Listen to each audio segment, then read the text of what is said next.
नमस्कार।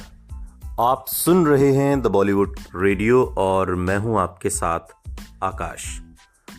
दोस्तों, आज के इस पॉडकास्ट में बात दो सुपरस्टार के बीच फंसे एक मेगा स्टार की।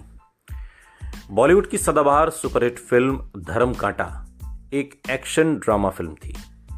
ये फिल्म सुल्तान अहमद द्वारा निर्देशित और निर्मित थी और इसकी कहानी को कादर खान और भरत भल्ला ने लिखा था। इसकी स्टार कास्ट में राजकुमार, राजेश खन्ना, जितेंद्र, वहीदा रहमान, सुलक्षणा पंडित और रीना रॉय थे। फिल्म ने बॉक्स ऑफिस पर अच्छा प्रदर्शन किया और अपना कुल बजट भी वसूल किया और अच्छा मुनाफा भी कमाया। साल 1982 की 16वीं सबसे अधिक कमाई करने वाली ये फिल्म साबित हुई। हालांकि इस फिल्म से जुड़ी एक खास बात बहुत कम लोग जानते होंगे कि जिस ठाकुर भवानी सिंह के रोल को निभाकर राजकुमार दर्शकों पर छा गए थे, वो दरअसल पहले अमिताभ बच्चन निभाने वाले थे। हालांकि अमिताभ किसी दूसरी फिल्म में बिजी रहने की वजह से इस फिल्म को नहीं कर पाए, लेकिन अमिताभ के मना करने के बाद ठाकुर भवानी सिंह का रोल प्राण के हाथों में आया, लेकिन वो भी इस फिल्म का हिस्सा नहीं बन पाए और न ही इस रोल को कर पाए। और इस तरह ये फिल्म और ठाकुर भवानी सिंह का ये रोल राजकुमार की झोली में आ गया। फिल्म से जुड़ा एक और बेहद दिलचस्प किस्सा है, फैंस के बीच काफी मशहूर है, और कि साल 1978 में इस फिल्म के मुहूर्त के दौरान राजेश खन्ना पर शॉट लिया जाना था और अमिताभ बच्चन को क्लैप देना था।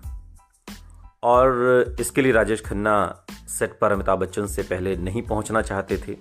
अब ये भी एक अदावत की बात है। हालांकि राजेश खन्ना के बारे में ये मशहूर था कि वो कभी भी फिल्म के सेट पर समय से नहीं आते, बहुत लेट आते हैं। यूँ समझिए कि अगर 9 बजे की शिफ्ट है तो राजेश खन्ना 3 बजे 6 बजे भी आ सकते हैं शाम को। और इस दौरान भी यही हुआ कि अमिताभ बच्चन को क्लैप देना था और इसके लिए राजेश खन्ना सेट पर अमिताभ बच्चन से पहले पहुंचना नहीं चाहते थे। इसलिए वो हर बार फोन करके पूछते थे कि क्या अमिताभ बच्चन पहुंच गए, क्योंकि जब अमिताभ बच्चन पहुंच जाएंगे तब वो आएंगे। दरअसल एक दौर ऐसा भी रहा, या राजेश खन्ना इस बात को मानते थे, हालांकि अमिताभ बच्चन टाइम के बहुत पंक्चुअल रहे, ये बात हम सभी जानते हैं, कि देर से आने वाले को स्टार समझा जाता है और समय से पहुंचने वाले को क्लर्क। और राजेश खन्ना अक्सर कहा भी करते थे कि हम लोग कलाकार हैं, स्टार, कोई क्लर्क नहीं है जो समय का पाबंद हो। वहीं दूसरी तरफ अमिताभ बच्चन की भी यही समस्या थी। वो भी लगातार फोन करके पूछते कि क्या राजेश खन्ना पहुंच गए, कि अगर राजेश खन्ना पहुंच जाएं तभी मैं आऊंगा, चूंकि वो जानते थे कि राजेश खन्ना देरी से आते हैं और मुहूर्त का क्लैप देना है तो 2, 4, 5, 6, 10 घंटे तक इंतजार नहीं हो सकता। इसलिए दोनों लगातार फोन करके यही पूछते रहे कि वो आ गए क्या, वो आ गए क्या। अमिताभ बच्चन चाहते थे कि वो राजेश खन्ना के बाद पहुंचें और इन दोनों सुपरस्टार्स के गुरूर और समय की पाबंदी के बीच में फंस गए डायरेक्टर सुल्तान अहमद, जो बहुत बेचैन हो उठे। वो समझ नहीं पा रहे थे कि ऐसा क्या करें कि दोनों टाइम पर पहुंच जाएं। अब दोनों फोन करके बस यही पूछ रहे हैं। राजेश खन्ना फोन करके पूछते हैं कि अमिताभ बच्चन पहुंच गए क्या, अमिताभ बच्चन फोन करके पूछते हैं कि राजेश खन्ना पहुंचे क्या। हालांकि उनकी सेटिंग कामयाब हुई।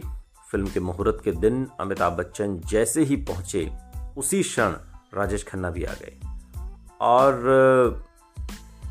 उन पर मुहूर्त जो शॉट फिल्माया गया और अमिताभ बच्चन ने क्लैप दिया और इस तरह सुल्तान अहमद को राहत मिली। अब देखिए, कभी कभी दो सितारों की जंग में ऐसा भी हो जाता है।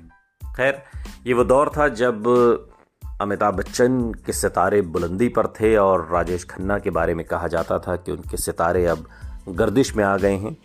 जो बैक टू बैक सुपरहिट फिल्मों का दौर उन्होंने 10 साल पहले दिखाया था, साल 1969 से 1973 के बीच, वो जादू कहीं खो गया था।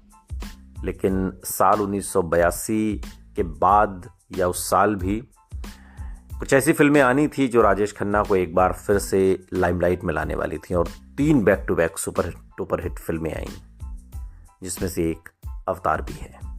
सुनते रहिए द बॉलीवुड रेडियो, सुनता है सारा इंडिया।